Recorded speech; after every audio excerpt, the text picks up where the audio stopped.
Hello everyone. तो आज हम आपके अपने इंग्लिश बाबा चैनल में पढ़ने वाले हैं सीबीएसई क्लास 10 ज्योग्राफी का चैप्टर नंबर 1 जिसका नाम है रिसोर्सेज एंड डेवलपमेंट। आगे बढ़ने से पहले आप सबसे अभी से वादा कर रहा हूं इस चैप्टर को इतना इंटरेस्टिंग बना दूंगा कि तुम यार ये कहोगे यार बातों बातों में सर पता नहीं चला और पूरा चैप्टर समझ में आ गया। तो सबसे पहले तो यार चैप्टर का जो नाम है ना मेरे भाई, रिसोर्सेज एंड डेवलपमेंट। सबसे पहले रिसोर्सेज का मतलब समझो। देखो यार, आप ना अपने डेली लाइफ में बहुत सारी चीज़ों को यूज़ करते हो जिससे आपकी लाइफ थोड़ी सी कंफर्टेबल हो जाती है। फॉर एग्जाम्पल, आप अपने घर में व्हाट्सएप यूज़ करते हो, आपको अपने भाई को एक फ़ोटो भेजनी है तो आप व्हाट्सएप से भेज देते हो, तो आपकी लाइफ आसान हो गई। आप पेटीएम यूज़ करते हो तो आपको बैंक का चक्कर नहीं लगाना पड़ता, बिना बैंक जाए घर में बैठे बैठे आपका काम हो जाता है। तो ये भी एक तरह का रिसोर्स है। ऐसे ही हमारे पास हमें नेचर ने कुछ नेचुरल रिसोर्सेज दिए हैं, जैसे कि सन, आपको यहाँ पे दिखाई दे रहा होगा सूरज, सन से हमें सनलाइट मिलती है, पौधों को लाइट मिलती है जिससे फोटोसिंथेसिस होता है। फॉरेस्ट से हमें फ्रूट्स वगैरह मिलते हैं, मिनरल्स हैं, एनिमल से हमें दूध वगैरह मिलता है, एयर है, और हमें ज़मीन के अंदर से ऑयल मिलता है। तो ये सारी चीज़ें क्या हैं? रिसोर्सेज हैं। अब कुछ नेचुरल रिसोर्सेज होते हैं और कुछ होते हैं मैन मेड रिसोर्सेज। इनके बारे में थोड़ा सा पढ़ लेते हैं। अब यहाँ देखो लेफ्ट साइड में रबड़ है जो कि नेचुरल रिसोर्स है ना, एक पेड़ से मिलता है। उस रबड़ से इंसान ने क्या किया? टायर बना लिए। वुड है, वुड से इंसान ने क्या किया? जो डाइनिंग टेबल वगैरह हैं, ठीक है, फर्नीचर बना लिया। मेटल से उसने क्या किया? मेटल की अलग अलग चीज़ें बना ली, चम्मच, कटोरी, बर्तन। सैंड से क्या किया? उसने क्ले पॉट्स बना लिए। कॉपर से क्या किया? उसने कई अलग अलग तरह की चीज़ें बना ली। तो एक बात हमारे मन में बैठ गई कि जो रिसोर्सेज हैं वो हमारी लाइफ के लिए बहुत ज़रूरी हैं और हमारी लाइफ को बहुत ज़्यादा कंफर्टेबल वो बनाते हैं। अब आप बात करोगे सर रिसोर्सेज की डेफिनेशन बताओ, क्योंकि एग्जाम में तो डेफिनेशन लिखने के लिए आएगी। तो देख लो, everything available in our environment which can be use to satisfied our needs. देखो ध्यान दो, हर चीज़ जो हमारे एनवायरनमेंट में प्रेजेंट है, जो हमारी नीड को यानी आवश्यकताओं की पूर्ति करती है, provided it as technologically accessible. लेकिन वो टेक्नोलॉजिकली एक्सेसिबल होनी चाहिए, इकोनॉमिकली फीजिबल होनी चाहिए, एंड कल्चरली एक्सेप्टेबल होनी चाहिए, can be termed as resource. अब तुम कहोगे यार सर आपने तो बड़े बड़े वादे किए थे, मैं आपको समझा दूंगा, इतनी भयंकर सी ये डेफिनेशन दे दी, हमारे तो पल्ले कुछ पड़ी नहीं। ठीक है, इसका बस यहाँ पे यार आप स्क्रीनशॉट लेके रख लो, मैं आपको पूरी बात बड़े प्यार से मक्खन के साथ समझा दूंगा। देखो, मैंने कुछ टर्म्स को ना यार रेड में डाला है, टेक्नोलॉजिकली एक्सेसिबल, इकोनॉमिकली फीजिबल और कल्चरली एक्सेप्टेबल। इन चीज़ों का मतलब समझो। मान के चलो ये पता चले कि एक मंदिर है, ठीक है, और उस मंदिर के नीचे पता चले कि भाई इस मंदिर के नीचे तो बहुत सारा ऑयल छिपा हुआ है। तो अब मंदिर है और मंदिर के नीचे ये पता चला है कि भाई ऑयल है, तो ये क्या हमारे पास एक ऐसी टेक्नोलॉजी है कि उस टेक्नोलॉजी की वजह से हम उस ऑयल को एक्सट्रैक्ट कर पाएँ?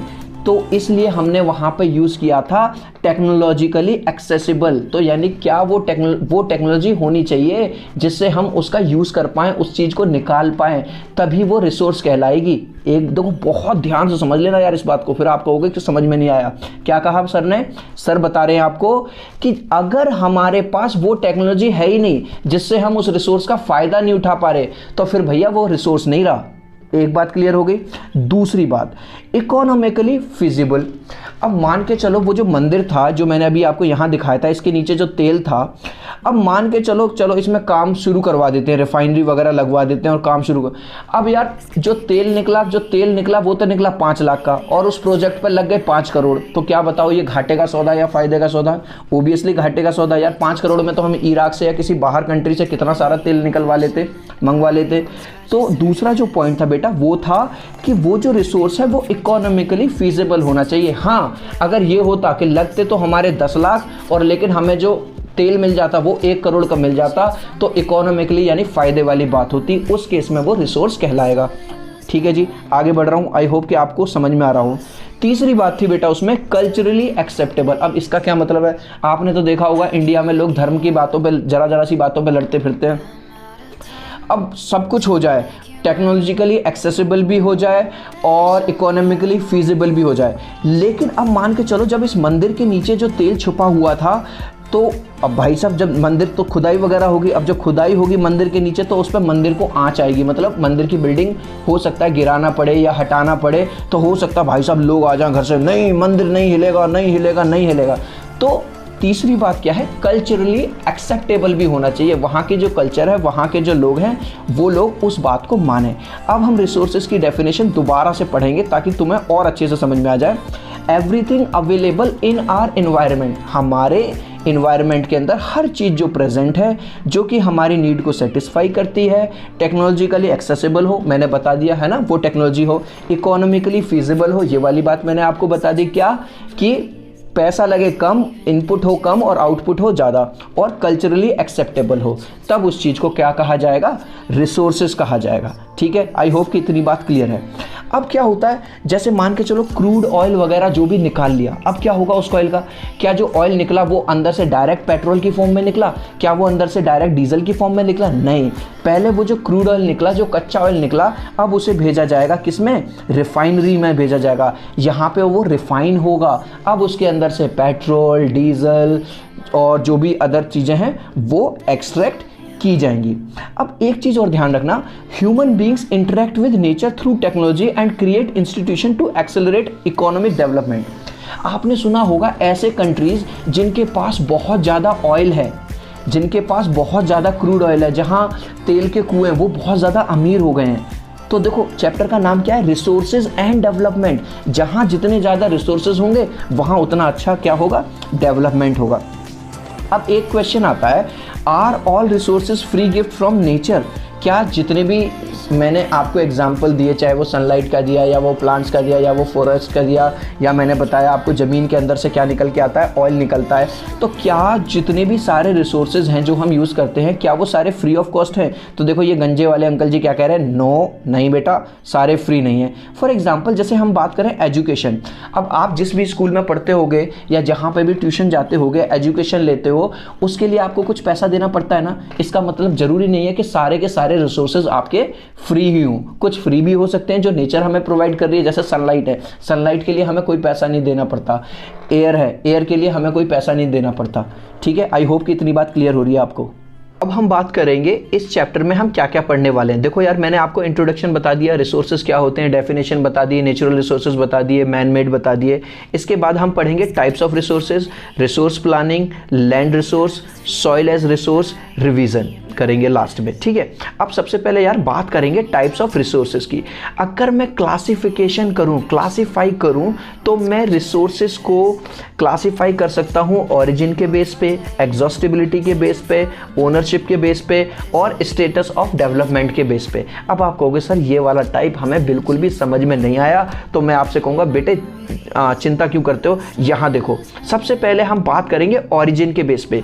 ओरिजिन के बेस पे जो रिसोर्सेज हैं उन्हें हम दो पार्ट में डिवाइड कर सकते हैं, नंबर 1 बायोटिक और नंबर 2 एबायोटिक। यार यहाँ पे इसका स्क्रीनशॉट ले लो प्लीज। ठीक है, अब हम बात करते हैं जो बायोटिक रिसोर्सेज हैं वो क्या हैं।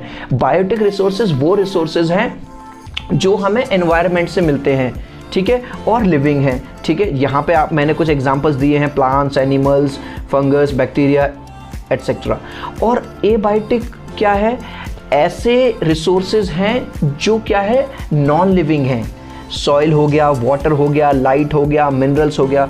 आई होप कि ये वाला जो टाइप्स थे ओरिजिन के बेस पे, जो दो तरीके हैं बायोटिक और एबायोटिक, ये आपको क्लियर हो गया होगा। यहाँ पे मैंने बायोटिक रिसोर्सेज की थोड़ा सा डेफिनेशन दे दी है, अगर आप देखना चाहो तो इसका प्लीज़ स्क्रीनशॉट ले लेना, वैसे मैंने आपको समझा दिया। ठीक है, और यहाँ पे मैंने एबायोटिक समझाया हुआ है दोबारा से। Abiotic resources are non living, जैसे सॉइल, रॉक्स एंड मिनरल्स, यहाँ पे भी इसका स्क्रीनशॉट लेके आप रख लो। अब हम बात करेंगे एग्जॉस्टिबिलिटी के बेस पे जो रिसोर्सेज हैं वो कितने तरह के हैं। वो हैं दो तरह के, नंबर 1 रिन्यूएबल और नंबर 2 नॉन रिन्यूएबल। अब ये वाली बात यार आप पढ़ते आ रहे हो काफ़ी सारे टाइम से। Renewable energy sources, renewable sources कौन से हैं, वो सोर्सेज जो रिन्यू हो जाए। देखो नाम में ही लिखा हुआ है रिन्यू, रिन्यू का मतलब जिसे हम दोबारा यूज़ कर सकें। जैसे फॉर एग्जाम्पल अगर मैं बात करूँ सोलर एनर्जी, अगर मैं बात करूँ विंड, या अगर मैं बात करूं वाटर, है ना, इन्हें दोबारा से प्रोसेस किया जा सकता है और इनका रीयूज किया जा सकता है। तो ये सब क्या है, रिन्यूएबल एनर्जी सोर्सेज हैं, रिसोर्सेज हैं। ठीक है, अब मैं बात करता हूं यार नॉन रिन्यूएबल एनर्जी सोर्सेज। तो नॉन रिन्यूएबल रिसोर्सेज क्या है, वो रिसोर्सेज जो एक बार यूज हो जाएं और उसके बाद वो दोबारा यूज नहीं हो सकते, जैसे फॉसिल फ्यूल्स, कोल, न्यूक्लियर, नेचुरल गैस, या अगर मैं और सिंप्लीफाई करूं तो जो पेट्रोल है, डीजल है, ठीक है, मान के चलो आपने यार 1 लीटर पेट्रोल अपनी बाइक में डलवाया और यहाँ से 50 किलोमीटर दूर गए, वो ख़त्म हो गया, तो क्या वो दोबारा आ सकता है वो पेट्रोल? जी नहीं, अब वो जो पेट्रोल है अब वो दोबारा नहीं आ सकता, इसलिए इसे हमने रखा है नॉन रिन्यूएबल वाली कैटेगरी में। अब ध्यान देना एक बात पे, अगर मैं साइंटिस्ट की माने अगर हम, तो साइंटिस्ट का कहना है कि आने वाले 100 और 200 सालों में जो नॉन रिन्यूएबल रिसोर्सेज हैं वो ख़त्म हो जाएंगे, इसलिए हमें जो नॉन रिन्यूएबल रिसोर्सेज हैं उनका बहुत बहुत सावधानी से यूज़ करना चाहिए। जब ज़रूरत है तभी हम उनका यूज़ करें, ताकि हमारे जो आने वाली पीढ़ियां हैं वो भी इन रिसोर्सेज का यूज़ कर पाएँ। तो चलिए अब हम बात करते हैं ओनरशिप के बेस पे जो रिसोर्सेज हैं वो कितने टाइप्स के हैं। वो हैं 4 टाइप्स के। Number 1 individual resource, number 2 community resource, number 3 national resource and number 4 international resource. आगे बढ़ने से पहले आपसे कहूँगा मेरे भाई इसका ना स्क्रीनशॉट लेके रख लो, आपको बड़ा काम आएगा। अब सबसे पहले यार बात करेंगे इंडिविजुअल रिसोर्स की। देखो मैंने इंडिविजुअल रिसोर्स के नीचे लिख रखा है कार। अब इस बात को समझो, इंडिविजुअल का मतलब है किसी का कोई पर्सनल रिसोर्स। मान के चलो मेरे घर में कोई कार है, तो उसका मालिक कौन है? ओबियसली मैं हूं। जब मेरा मन करेगा मैं कहीं पे जा सकता हूं, अगर मेरा मन करेगा मैं अपने घर में कार को खड़ी कर सकता हूं 1 महीने के लिए भी, ठीक है, तो उस पे जो पूरी तरह से हक है वो मेरा है, वो इंडिविजुअल रिसोर्स है। क्लियर होगी बात। दूसरा पे बढ़ रहा हूं कम्युनिटी रिसोर्स। अब मान के चलो मेरे घर के सामने ना एक पार्क है, तो क्या वो पार्क मेरा है? क्या उस पार्क में केवल मैं जा सकता हूं? नहीं, वो इंडिविजुअल रिसोर्स नहीं है। उस पार्क में मेरा पड़ोसी भी जा सकता है, मैं भी जा सकता हूं, और उस मोहल्ले के, उस कम्युनिटी के जो लोग हैं वो जा सकते हैं, एक्सरसाइज कर सकते हैं, घूम सकते हैं, पार्क में झूले झूल सकते हैं। क्लियर हो रही है बात। तीसरा मैं बात करूंगा नेशनल रिसोर्स की। इस चीज को बहुत ध्यान से समझना। नेशनल रिसोर्स का मतलब है वो रिसोर्सेज जो किसी नेशन की, यानी जो किसी कंट्री के पॉलिटिकल बाउंड्री के अंदर आते हैं, उन्हें बोलते हैं नेशनल रिसोर्सेज। क्लियर होगी मेरी बात। अब अगर कहीं पे हमारी जो बाउंड्री है, मान के चलो सी यानी समुंदर को छू रही है, वहां पे क्या होगा, जो समुंदर से जो पानी है, पानी के अंदर 19.2 किलोमीटर दूर या 12 नॉटिकल माइल तक भी उस देश का हिस्सा माना जाएगा, उस देश का रिसोर्स माना जाएगा। क्या आपको मेरी बात क्लियर हुई? जो कंट्री के अंदर रिसोर्सेज हैं वो तो है ही नेशनल रिसोर्सेज, लेकिन कंट्री से जो जुड़े हुए जो समुंदर हैं, जो पानी है, उसमें 19.2 किलोमीटर दूर तक का जो हिस्सा है वो भी उस कंट्री का ही माना जाएगा, वो भी रिसोर्स उस कंट्री का ही माना जाएगा। इतनी बात क्लियर है। अब मैं आपसे एक क्वेश्चन पूछूंगा, मुझे यस या नो में आंसर करना। जब मैंने आपको ये वाली बात बताई कि जो नेशनल रिसोर्स है उसमें पूरे के पूरे नेशन की जो पॉलिटिकल बाउंड्री है उसके अंदर के सारे रिसोर्स नेशनल रिसोर्स में आ गए, तो क्या जो मैंने आपको इंडिविजुअल रिसोर्स बताया था या कम्युनिटी रिसोर्स बताया था, क्या वो नेशनल रिसोर्स का पार्ट है? यस या नो बताइए। अगर आपने आंसर दिया है यस, तो आपका जवाब सही है, ठीक है। अब आप कहोगे सर आपने तो अभी बताया था कि इंडिविजुअल रिसोर्स पे हमारा मालिकाना अधिकार है, उसे कोई और यूज ही नहीं कर सकता। हाँ, ये वाली बात सच है कि वो आपका ही है, ये वाली बात सच है कि वो जो पार्क है वो उस कम्युनिटी का ही है, लेकिन अगर सरकार को ज़रूरत पड़ती है किसी केस में, तो हो सकता है कि वो ज़मीन जहाँ पे वो पार्क बना हुआ है या वो घर जो आपका पर्सनल है उसे सरकार ले सकती है। आपको एग्जाम्पल देने के लिए समझाता हूँ। अभी नोएडा और आगरा तक का ना एक यमुना एक्सप्रेसवे आपने सुना होगा, वो बना था कुछ साल पहले। अब उसमें सरकार को ज़मीन चाहिए थी जिस पे सरकार को बहुत अच्छी रोड बनानी थी, तो वहाँ पे कुछ ज़मीन ना फार्मर्स की थी, तो सरकार ने क्या किया, उस सारी ज़मीन को टेक ओवर कर लिया। तो क्या सरकार ने उन किसानों को जिनकी वो ज़मीन थी उन्हें कुछ नहीं दिया? नहीं। आंसर है सरकार ने इसके बदले में उन्हें पैसा दिया, ठीक है, और उन्हें सरकार ने वो ज़मीन ले ली। अब आप एक क्वेश्चन पूछोगे, मान के चलो कि सरकार सड़क बनाना चाहती है भाई, और सरकार मुझे खूब पैसा दे रही है, फिर भी मैं बेचना नहीं चाहता, मेरा मन नहीं है कि भाई मैं नहीं बेचूंगा।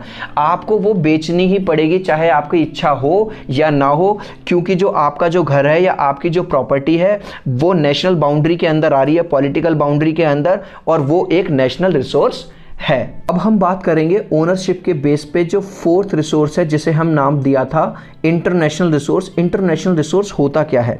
किसी भी कंट्री की ओशनिक बाउंड्री, ध्यान से सुनना, किसी भी कंट्री की ओशनिक बाउंड्री से 200 नॉटिकल माइल्स के आगे, या किसी भी कंट्री की जो ओशनिक बाउंड्री है उससे 370 किलोमीटर के आगे का जो हिस्सा है, वहाँ पे जो भी रिसोर्सेज हैं उसे कोई भी कंट्री यूज़ नहीं कर सकता और इन रिसोर्सेज को कहते हैं इंटरनेशनल रिसोर्सेज। देखो बहुत ध्यान से बेटा इस वाली बात को बहुत ध्यान से समझना। देखो सर ने पहले नेशनल रिसोर्सेज में क्या बताया था कि किसी भी कंट्री की जो पॉलिटिकल बाउंड्री है, ठीक है, उसके 19.2 किलोमीटर या 12 नॉटिकल माइल्स का जो हिस्सा है वो उसी कंट्री का समझा जाएगा। अब मैंने क्या बताया, जो उसकी ओशनिक बाउंड्री है उससे 370 किलोमीटर के आगे या 200 नॉटिकल माइल के आगे जितने भी रिसोर्सेज हैं उसे कोई भी कंट्री यूज़ नहीं कर सकता। उन रिसोर्सेज को कहते हैं इंटरनेशनल रिसोर्सेज। अब एक क्वेश्चन आता है कि सर वो वाली बात तो आपने ठीक है कि 200 किलोमीटर के आगे 200 नॉटिकल माइल या 370 किलोमीटर के आगे जितने भी रिसोर्सेज हैं उसे कोई भी कंट्री यूज़ नहीं करेगा, वो तो हो गए सर इंटरनेशनल रिसोर्स। लेकिन सर ये बताओ कि जो रिसोर्सेज 19.2 किलोमीटर से लेके और 370 किलोमीटर के जो बीच में पड़े उसे कौन यूज़ करना चाहेगा? अगर वहाँ पे कुछ रिसोर्स मिल जाते हैं तो क्या वो जो कंट्री है क्या वो उसे यूज़ कर सकता है? ऐसे केस में क्या होता है, उस कंट्री को अप्रोच करना पड़ेगा यूनाइटेड नेशंस को।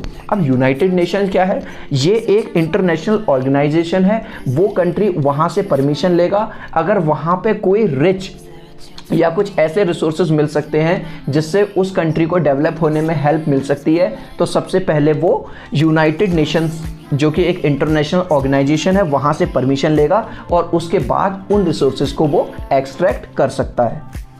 अब हम बात करेंगे स्टेटस ऑफ डेवलपमेंट। इसके बेस पे जो रिसोर्सेज हैं वो भी 4 तरह के हैं। कौन कौन से? Number 1 political resource, number 2 developed resource, number 3 stock और नंबर 4 रिजर्व। इसका भी यार स्क्रीनशॉट लेके रख लो, बड़ा काम आएगा आपको।